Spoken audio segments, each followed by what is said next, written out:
Hey folks, John here, Old Hickory Forge. Welcome back. If it's your first time here, welcome. So, what's going on today? I'm out here in the workshop, and I got a pretty high-speed little anvil to review, so if you want to check it out, stick around.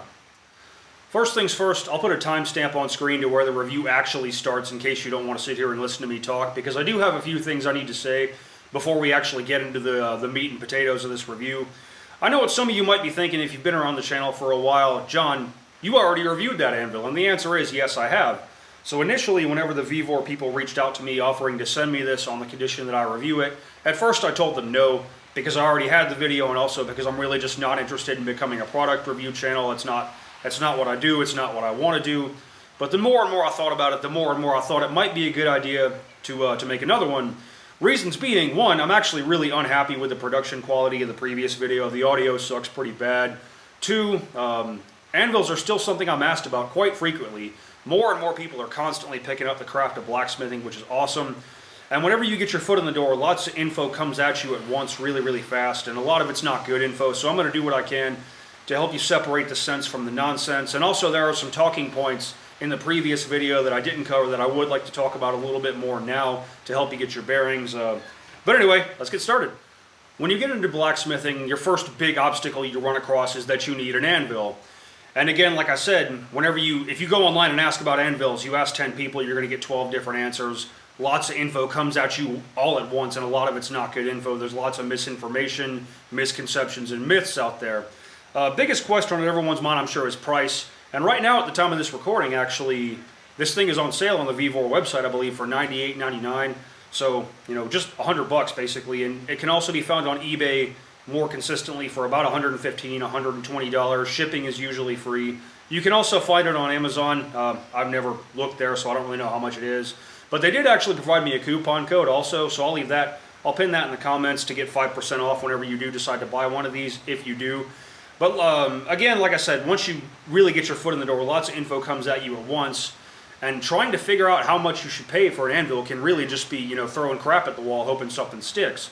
If you want to buy new, there's many, many, many options out there, ranging from really inexpensive like this guy to $10 a pound and more for the best of the best.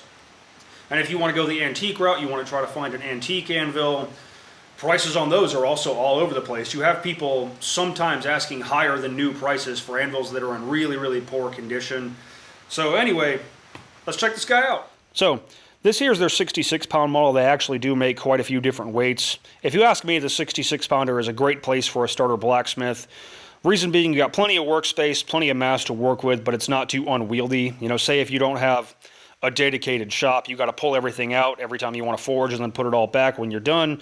This is one that's not going to be too difficult to move around, and I actually do know some professional smiths who have purchased these specifically for traveling or live demo setups. One of the cool things about this anvil is these are actually made of cast tool steel. What that means is liquid tool steel is poured into a mold to make the anvil.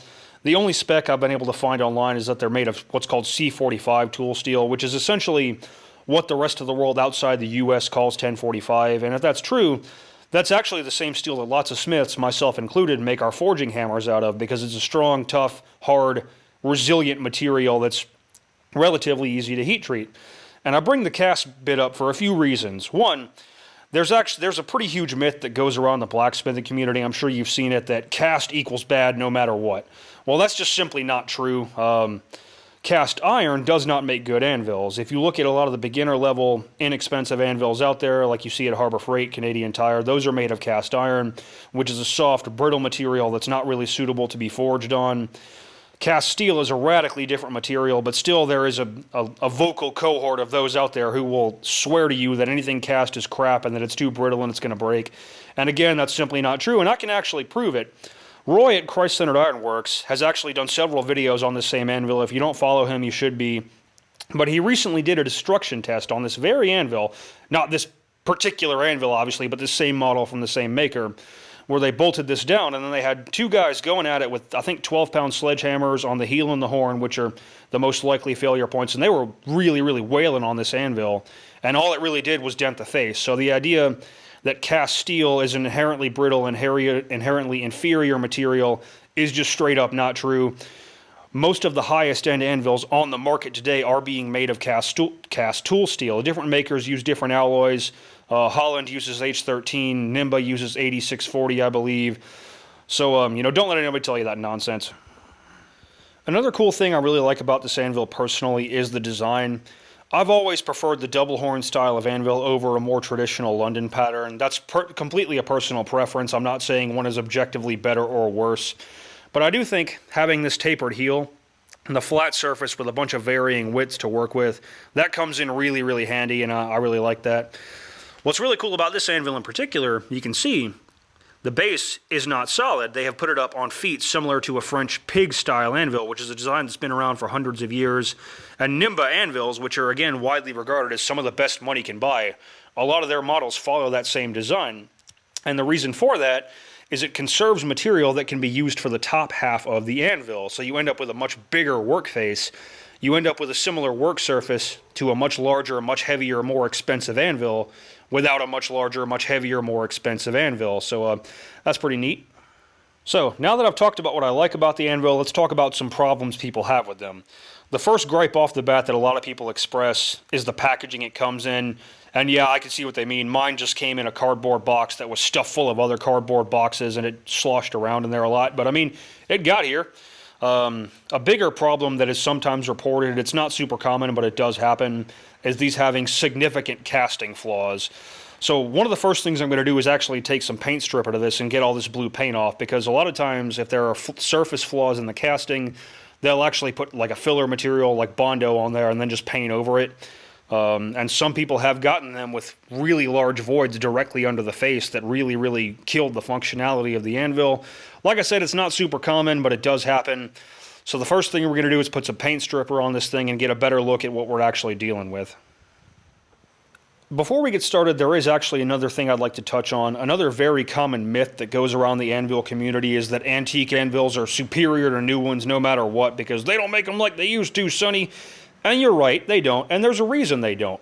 Believe it or not, manufacturing technology and metallurgical science have come a long way in the last 200 years. And we have knowledge and technology now that didn't exist back then, and we can make better steel.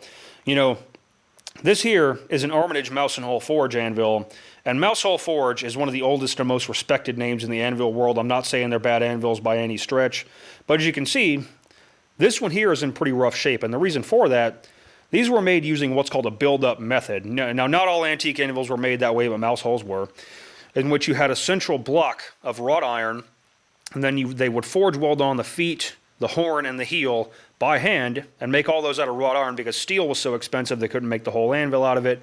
And then they would forge weld on a plate of hardenable tool steel for the face. And sometimes those forge welds were no good. And as you can see right here, a huge section of the work face is cracked and broken off. And that's actually very, very common to see with old anvils. You'll also see heels and horns and feet broken off quite often. There actually is somewhat of a folk legend here in the United States that during the Civil War, General William Tecumseh Sherman, whenever he marched through the South, had his men break all the anvils to make it harder for rebel cavalry to fit horseshoes. To my knowledge, there's actually no historical account of this ever happening, so I'm pretty sure it's a myth. And the more likely culprit is bad forge welds on the heel and the horn, and that's just something that, people who are trying to scam you or people who were told that and believe it will say to try to get more money for a damaged anvil. But there is something to be said about the fact that on a new cast steel anvil, there are no this is all one piece of material. There are no forge welds anywhere on this that could potentially have gone bad. Another thing is the way the heat treating was done on these was all by eye. IR thermometers and heat treating kilns and stuff like that just didn't exist back then. So whoever was the boss on the job would just be like, okay, that looks about right. And they would go through their quenching and tempering process. So sometimes the corners of old anvils are actually very, very brittle, and sometimes the faces are soft, and sometimes the rebound or the hardness is inconsistent throughout. This new anvils, like I said, they have a guy sitting there at a computer who can bring it up to exactly the temperature he wants and quench it at exactly the speed he wants. So there is something to be said about that, and I don't subscribe at all. I'm not saying that old anvils are worse by any stretch. There are many great ones out there that are as good or better than a lot of stuff being made today. But the rhetoric that old is better than new in every situation, every single time, is just straight up not true. And if you're wondering why it is I even have this mouse hole, because in the condition it's in, it's pretty much useless. I actually bought it, I paid basically nothing for it, and I want to restore it using the Rob Gunter method. Anvil repair is a skill that I would like to learn and cultivate, so I bought this to use as a project anvil. Whenever I've got the time, that's something I'm going to undertake. And this particular model is actually from before 1830. Mouse hole and a lot of English anvil makers didn't actually start putting the round hole, the Pritchell hole, in until around 1830. So this anvil is nearly 200 years old and looks every bit of it, but it will be cool to bring it back to life one day.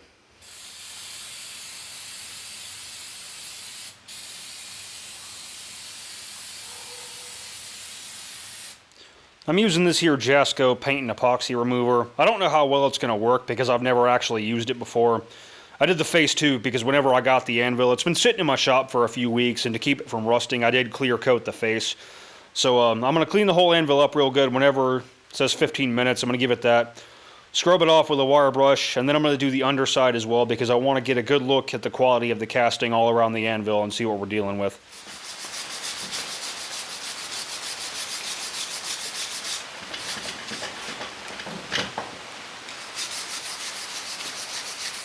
Alrighty, so we got the paint off. I ended up doing 2 rounds of that stripper, letting it sit for 20 minutes each time.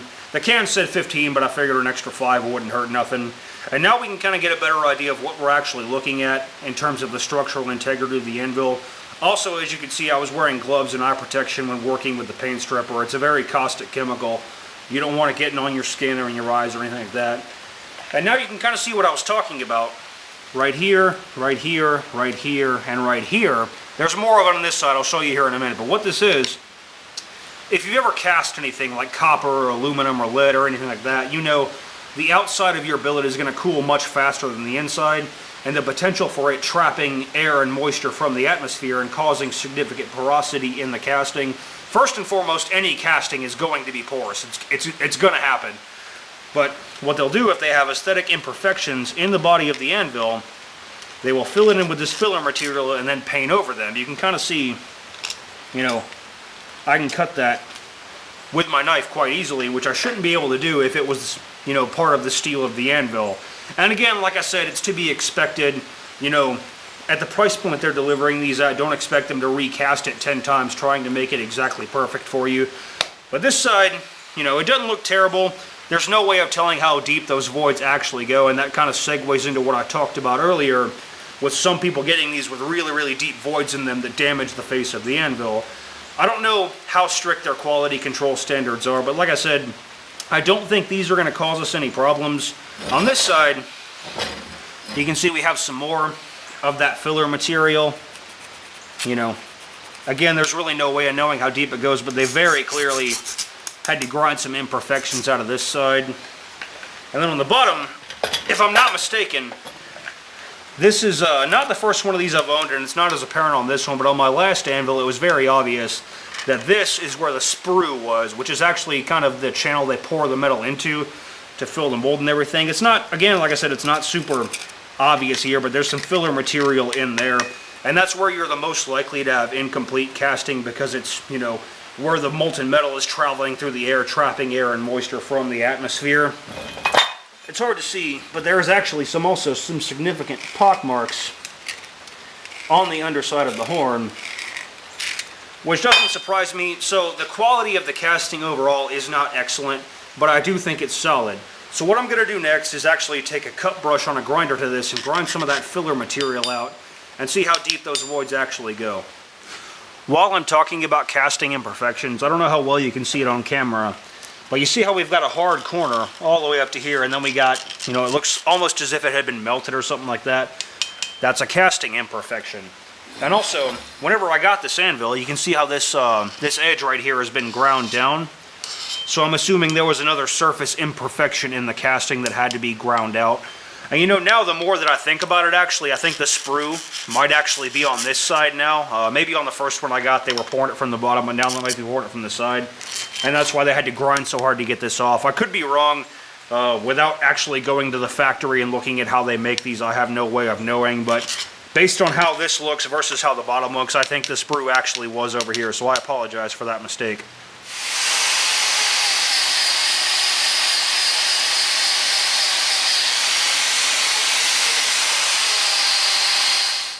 So, after taking a wire brush to this guy, I'm actually pretty impressed with the quality of the casting.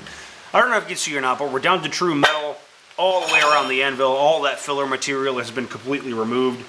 And none of those voids were any more than a 1/16 of an inch deep or anything like that. So there's no doubt in my mind this casting is solid. But let's get ready to do some work with this guy. Next thing we gotta do is dress the anvil. So if you skipped ahead to the timestamp I put at the start of the video, welcome back. The review's about to actually start. We went ahead and stripped all the paint off of the anvil to get a closer look at the quality of the casting. It's looking pretty good, so now what we gotta do is called dressing the anvil. So before the anvil is ready to be used, it needs to be dressed. And what that means is basically just knocking off all the hard corners. How far you want to go with this is kind of up to you. What I like to do personally is the front 3 or 4 inches, I like to round that over to a nice 3/8 inch radius, so it's a nice soft curve, so I can kind of glance the edge of my hammer off if I'm working on the point of a knife or a leaf or something without worrying about chipping the edge of the anvil or putting a huge gouge in the face of my hammer. Also, you see the corners of our hardy hole are way too sharp, so we got to bevel those. You really don't want sharp corners anywhere on the anvil because you're just asking for chips. So we'll round over all the edges ever so slightly, round them over a little more aggressively up here. Quick note on the Pritchel hole. The Pritchel hole is kind of set below the face of the anvil, so it's not super useful because if you're trying to punch a hole, you want it supported all the way around. And maybe if you laid something just across here, you could get away with it, but being where it is, it's really not a great place for it. A common upgrade that I see a lot of people make on these anvils, which wouldn't be super hard to do, is actually to build this up with weld around here and then grind it flat and make it part of the face. So if you want to do that, do it. I'm not going to, but if you want to, that would significantly improve the user friendliness of the anvil. Also, before we go to use the anvil, we're also going to kind of grind off this rough cast texture on the horn and make it nice and smooth.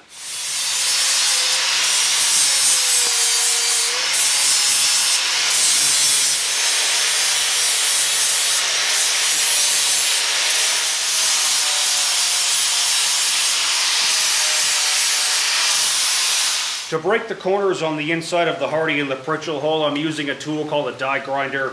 It's basically a Dremel tool on steroids. If you don't have one, you could use a Dremel tool or a band file sander or even a hand file if you got time. You just want to make sure you don't have a hard 90-degree corner, anywhere on the anvil, so we're going to fix that up right quick.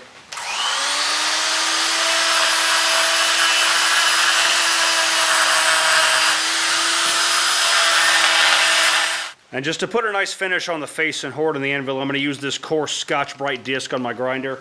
Nothing to it, really.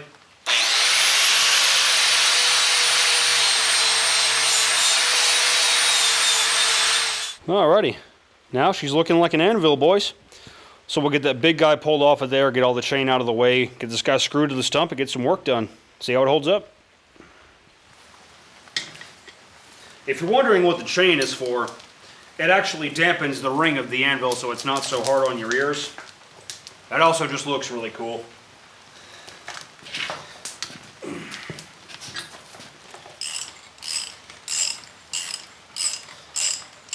I did legs twice this week at the gym, so this is really going to suck. Oh, that's a big boy. Another thing I really like about this anvil is the fact that there's already mounting holes in the feet. You don't got to figure out no kind of contraption to hold it down or nothing like that. So what I've got going, I got some 5/16 inch lag screws. The 5/16 inch washers are just shy of wide enough for the hole, so I stacked them up on top of a 1/2 inch washer. I've already done this side to show you what I got going, and that'll hold that sucker down real good.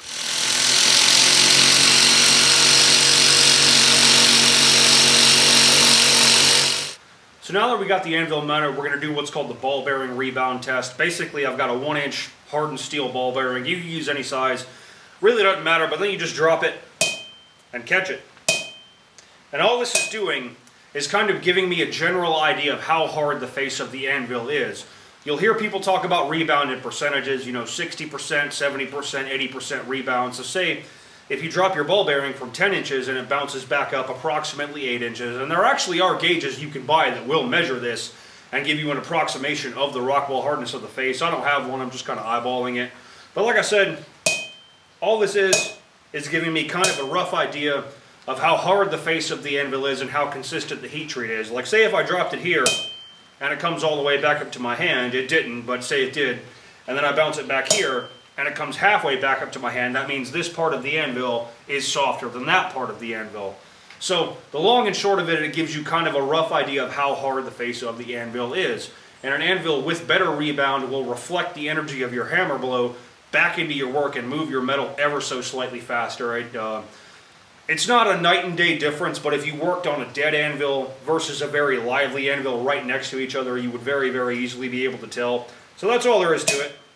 And that's looking pretty good. You know, across most of the work face, it's bouncing about 70% of the way back up to my hand. Obviously back here on the heel, well that actually wasn't bad, but back here on the heel, where there's less mass under it, obviously it's going to bounce up less. But the sweet spot of the anvil is right in here, and that's where we're going to be doing most of our work. So it's looking pretty good. So before we get started, we are going to do a little bit of checking on the Rockwell hardness of the face. I got my Rockwell testing files here, which aren't the most pinpoint accurate method in the world, but they will give us kind of an idea to start with. On the VEVOR website, they say this is 50 Rockwell. On some eBay sellers say 52 to 54. So who knows what we're dealing with. So we'll start with a 55 HRC. And the idea is that if this is softer than 55 HRC, the file will be able to cut it, and if it's harder, the file will not be able to cut it. So let's just...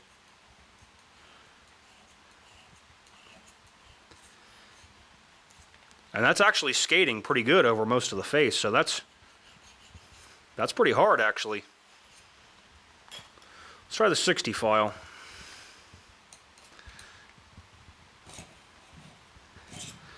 Okay, so our 60 file bites.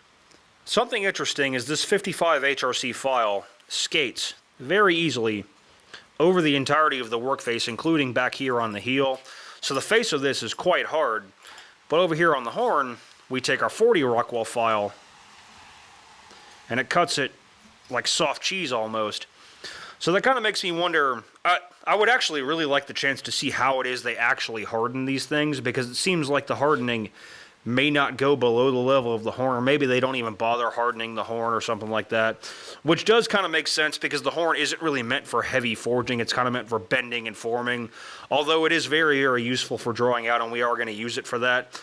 But again, you know, the face being that hard is actually pleasantly surprising. So obviously this anvil is way too low for me. Proper anvil height is if you stand and let your fist hang relaxed by your side, and knuckle height is where you want your anvil. That way, whenever you finish your hammer blow, your elbow is just short of locked out. It's also so that you can hold your tongs between your legs and have both hands to work if you're using a punch or a chisel or something like that. So there's a method to the madness. Obviously, like I said, this is way, way too low, and if your anvil's this low, it's going to hurt your back if you did this every day. But because we're only doing a few little things, it's going to be fine. Because this is very much an entry-level anvil, we're just going to knock out a few basic beginner projects. We're going to make a punch and chisel set, a cut-off hardy for the anvil, and a pair of tongs. Let's get moving. So you're starting out blacksmithing. First thing you need is more tools, obviously, and a good place to start is a good punch and chisel set. Now what I've got here, this was some scrap 1-inch round 4140 that I broke down into the power hammer to approximately 3/4 inch round, because that's kind of a good place to start. It's a little bit big of stock to be forging by hand, but it's nothing a motivated individual can't accomplish. And that's a good place to start, you know, whenever you're shopping for steel. 3/4 inch round will make good hand tools. Alrighty, so we'll start with the chisel. So we're just going to hold our piece at an angle and forge a simple taper.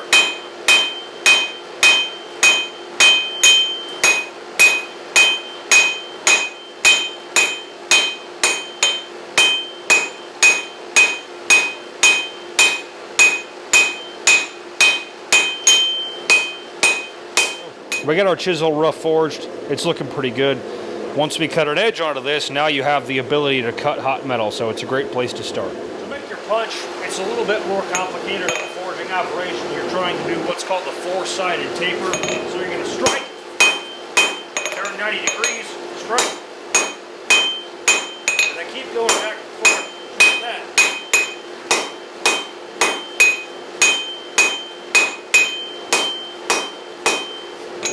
So we've got the end of our taper just about where you want it. So what I'm going to do now is called carrying the taper back.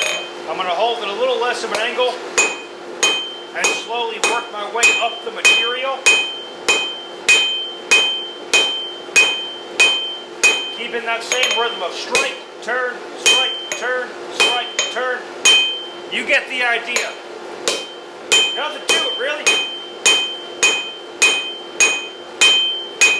So, we got our square taper forged out, and now it's time to turn it into a round taper. So what we're going to do is tilt it up onto its corners and do what's called breaking the corners. And we're going to do that on all four sides.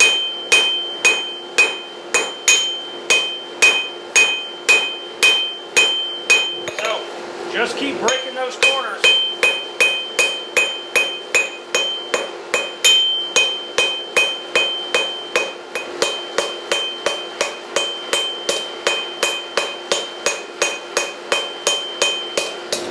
A good last step when forging out your round taper is to take your butcher's block brush, another essential blacksmith tool, and just give it a good scrub. The bristles of the brush are hard enough to where they actually scrape the surface of the material a tiny, tiny bit. It helps smooth it up. So here's what we got after going over it with the block brush a few times. You know, not perfect by any stretch, but for being done with hand hammer and brush, it's not bad by any means. I'm trying to limit my use of power tools on these projects because if this anvil is marketed towards a beginner, and if you're somebody who's just starting out in blacksmithing, I'm assuming you don't have a big 2x72 like I do, so the only power tool I'm going to try to use is an angle grinder. Next tool I want to make for this anvil is something called the cutoff hardy. It's basically a cutting tool with a square shank that will drop into the hardy hole. What I've got to make it with is a piece of axle I had laying around the workshop. This is 1.25 inches in diameter and probably something along the lines of a 4140 tool steel. You know, it's a bit big stock to be forging by hand, but we'll make it happen. It's pretty much the same as it was making the punch. We're going to make a 4-sided taper.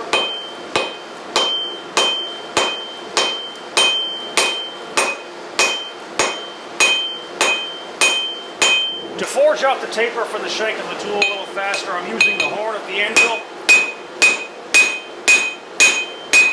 Working all four sides.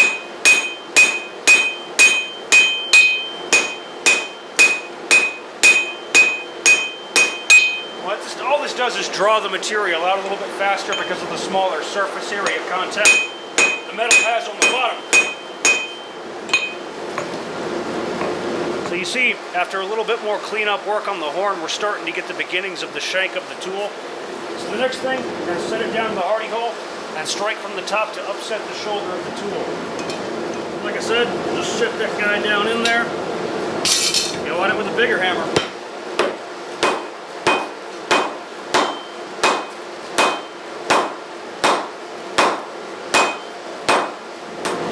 If you want to make the upsetting process go a little faster, you can use a sledgehammer. I'm going to use this 30-pounder right here. Hopefully we don't break the bolts. Alrighty, here we go.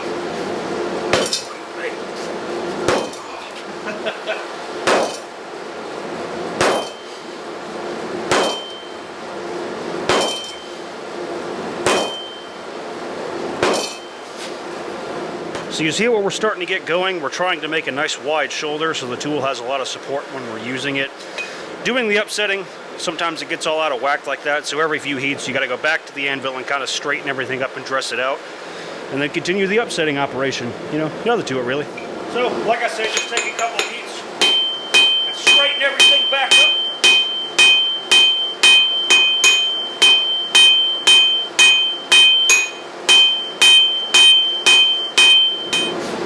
It's also a good idea to move around as you strike to help your upset go down center. I wasn't doing that the first time, and that's why it got so out of whack. But you get the idea.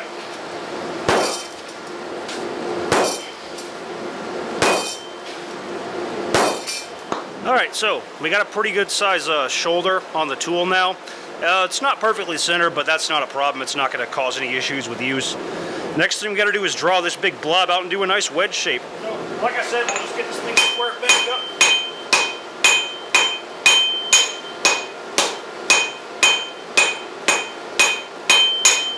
And to draw it out into the wedge shape we're looking for a little quicker, I'm going to use the horn just like I did earlier.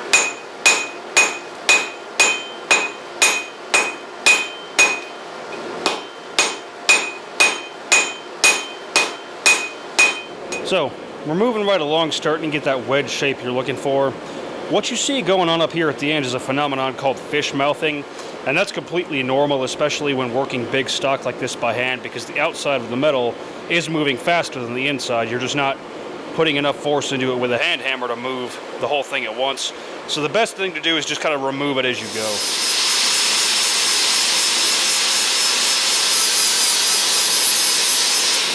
And then once you got all that fish mouthing ground out, just go back to forging out your taper. Not to it, really.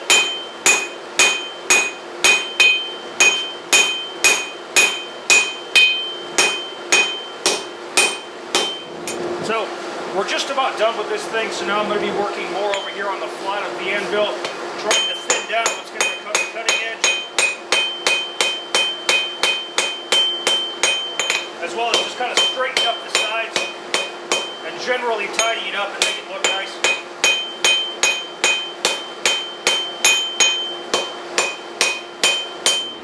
Alrighty, so we're starting to build up a nice little arsenal of tools. I'm going to go ahead and let that cut off hardy cool, and then I'm going to do all the grinding and finish work on these, get them ready for use so we can get them ready for our last project on the anvil, which is going to be a pair of tongs.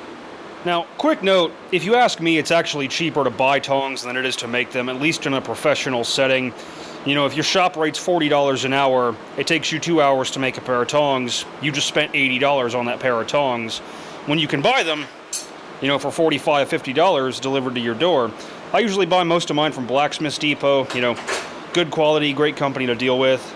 That being said, there are times where you might need a certain pair immediately and might not have time to wait around for them to be sent to you. You got to finish this project now, and you need a certain pair of tongs that you don't have. So it is something you should know how to do. Even if you don't make tongs, you should learn how to make tongs.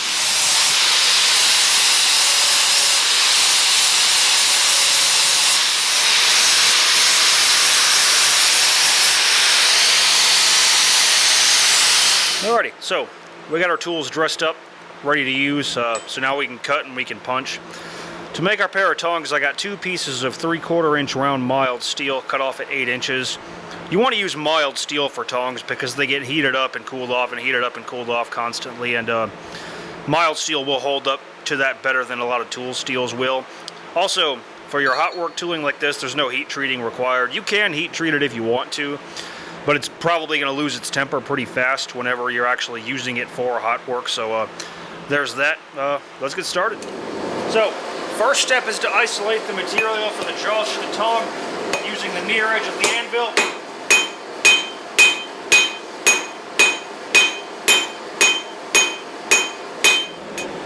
So you see what we got going? Those little flat bits are going to become the jaws of the tongs. All right. Next step is to isolate what's going to become the boss or the hinge blade of the tong. So we're going to turn our piece 90 degrees to the right, move to the far edge where our set down is, and same deal, half-faced hammer blow.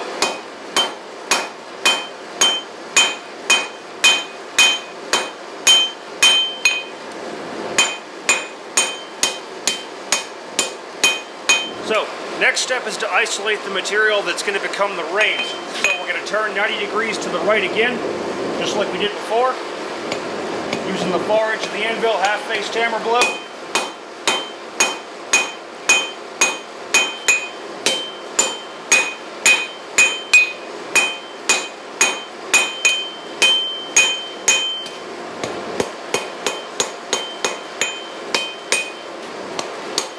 So that's just kind of the basics on how to make tongs. You know, isolate the jaw, isolate the boss, isolate the reins. Next step is to draw out the reins, which I will show you how to do by hand, or how I would do it. But I am going to cheat and use the power hammer because I need to get this video finished. Most important thing to remember is to make them both the same way, so that when you turn them over, that's how they'll fit together. Kind of see how it's going to work? So if I had to draw these out by hand, I would use the horn. I would just strike, turn and work from all 4 sides.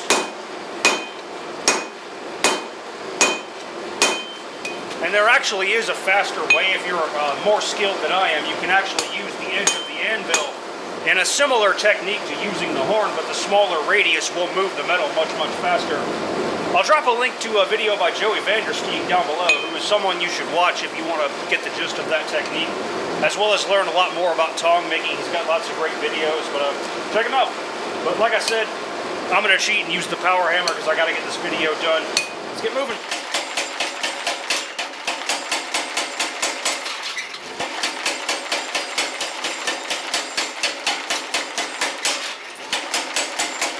So there we go. We got the reins drawn out. Basically just get the length you want and then take a few heats and smooth it up and round them up and break the corners and make them look nice. This same result could be accomplished by hand. It would just take a good bit longer. And this video has already taken way longer than I thought it would to film, so I used the power hammer.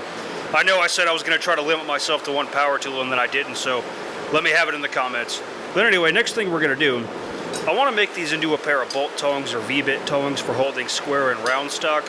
And if you have a V-groove swage, now is the time to use it. But, well, I actually do, but I'm assuming you don't. So a good way to do it is to just kind of eyeball the center line and then kind of forge it around the corner of the anvil. So we'll do that next. So, like I said, just roughly find the center. It doesn't have to be perfect.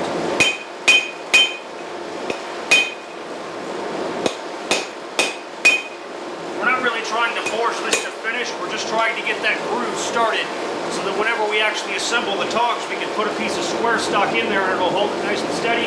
And then we'll kind of bend the jaws around it so it holds it real nice. That'll do it, really. Before we actually assemble the tongs, we're going to want to go in here where the boss of the jaws meet and knock that corner off, because whenever you're forging this down, sometimes you end up with sharp corners in here. Not always, but sometimes it happens, and that'll kind of get in the way whenever the tongs are trying to pivot. As well as just go ahead and give the whole tong a general cleanup right now. It's going to be a lot easier to do now than before or after they're together. So we'll just break that corner, smooth it up a little bit, and put a rivet in this baby.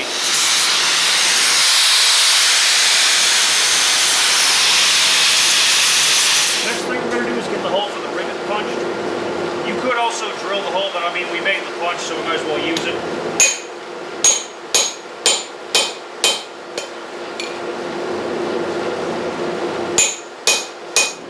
Whenever you're almost done punching through, you'll kind of be able to see the outline of your punch on the other side of the metal, so you just punch most of the way through from one side, turn it over, line it up, and drive the punch on through.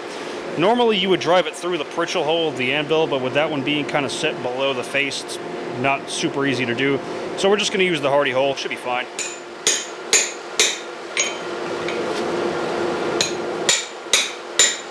So if you've lined everything up right, you should get a nice clean hole. Obviously that's going to throw your tong all out of whack, so just heat it up and give it a quick straighten at the anvil.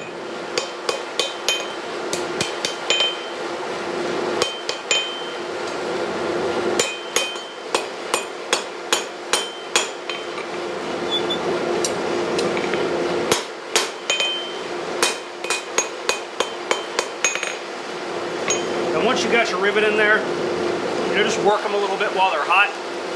That'll kind of get the hinge plate moving together as it should. Start bending the reins, straightening up the jaws.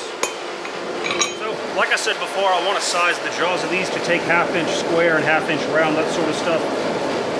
So we're just going to gently put a piece of 1/2 inch square in there. Close the jaws of our vise around it.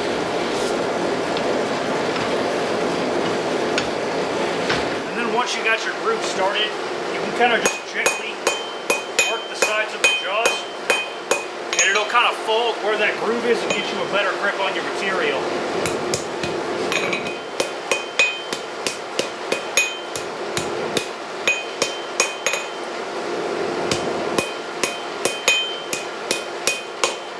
So I've got the jaws formed pretty good. They're holding the stock I want them to hold. So last thing, just to bend the reins to a comfortable width. Make sure everything's nice and straight. So, last step, just take a good heat, get them moving real good, and then quench them while you work them. And that'll make sure everything's moving together like it should. That'll do it, really. So, not a beautiful pair of tongs by any measure, but that is kind of the gist and the technique of how to make them yourself. And they do hold our 1/2 inch round and our 1/2 inch square real good, so they do what they were made to do. I'll be the first to admit I do suck at making tongs, and I also really don't enjoy it. That might be why I buy them instead of make them, but there you go. So those are just some basic beginner blacksmithing projects. We're starting to get a nice little toolkit going, but let's talk about the anvil. So how did the anvil hold up after all that work? Well, the face is still in excellent shape. You know, none of this is any kind of hammer marks or dents. It's still perfectly flat, perfectly smooth. What that is just from being forged on and everything, the machined finish is no longer crisp. So that's all that is. Now, the horn actually does have a lot of divots on it. So this horn, I actually took the 40 Rockwell file to it, and it cuts it very, very easily. So the horn is not heat treated.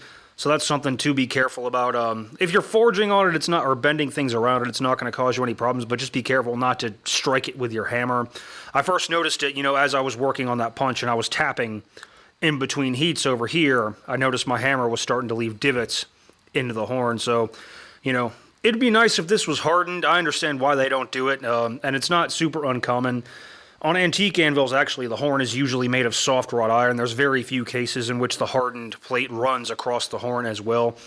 So I get why they only harden the face, because that's the only part of the anvil that really, really needs to be hardened, but it would be nice if they did the top of the horn as well. So after putting this anvil through its paces, including whaling on it with a 30-pound sledge, which is something no sane individual would ever do to an anvil, especially one that small, I've gone through and gathered my thoughts in my high-speed little notebook. I got a pros section and a cons section. We'll do the cons first. You know, you always want the bad news first.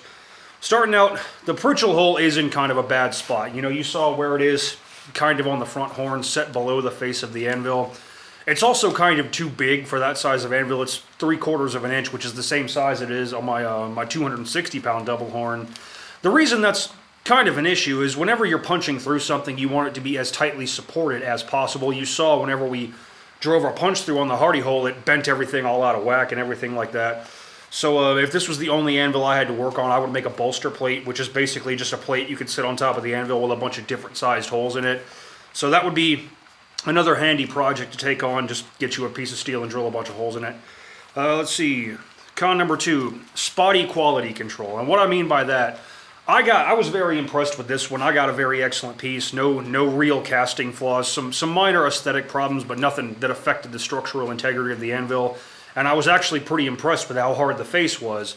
But the last anvil that I did a review on that was from this same company, the face registered around 52, 53 Rockwell, or maybe it was 54. It was something significantly lower. It was less hard than what this one was.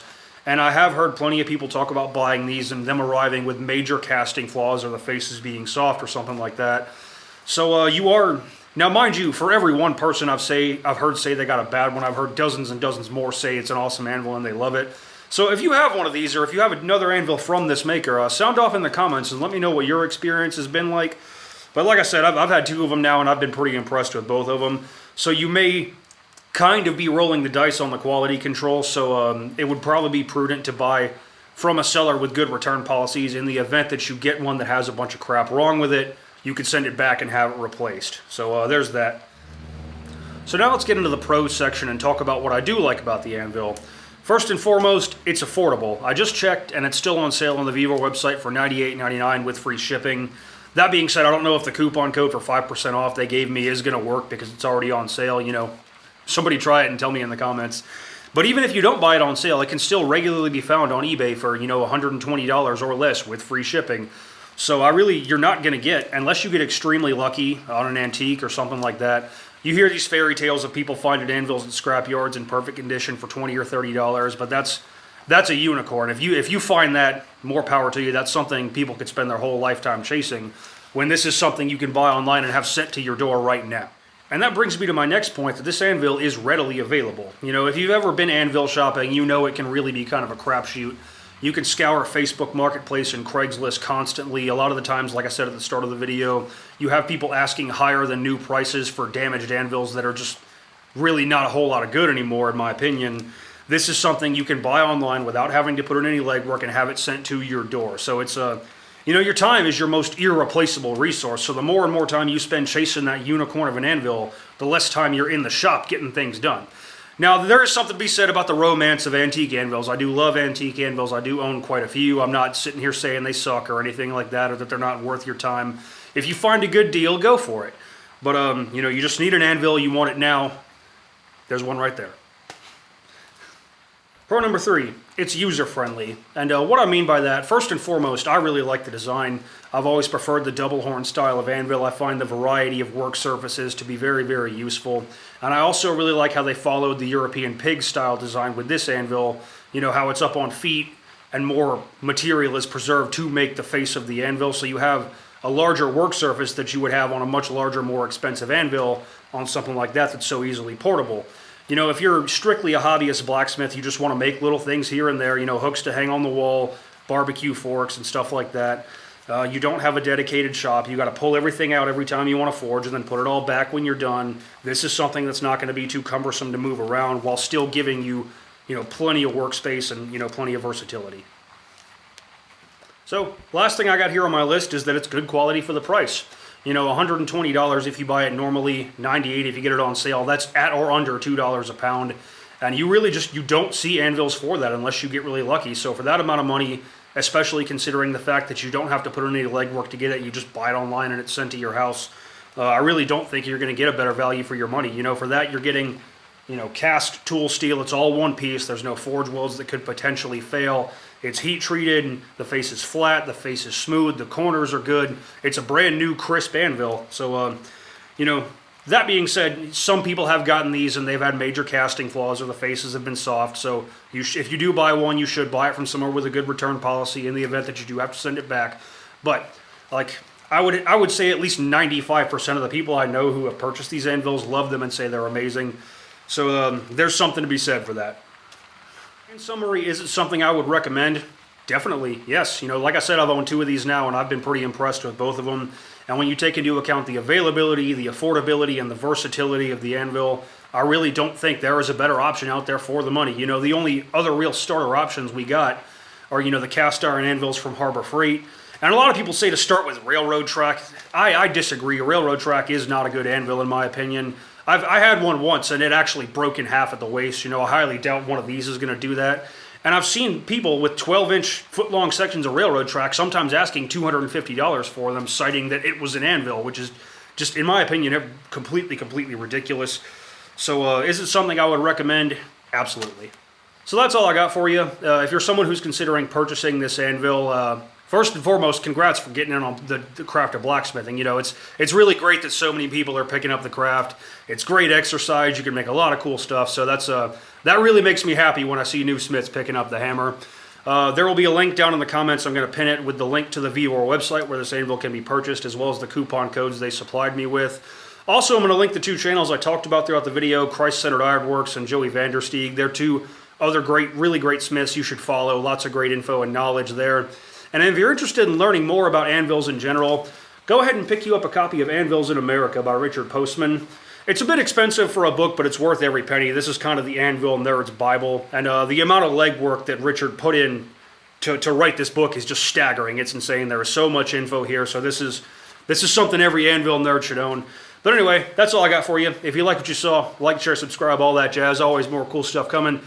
Links down in the description below to the Patreon if you want to support the channel and get in on the giveaways, the Etsy if you want to purchase any of my work, the Instagram if you want to follow me, that's where I'm the most active. Let's see, what else?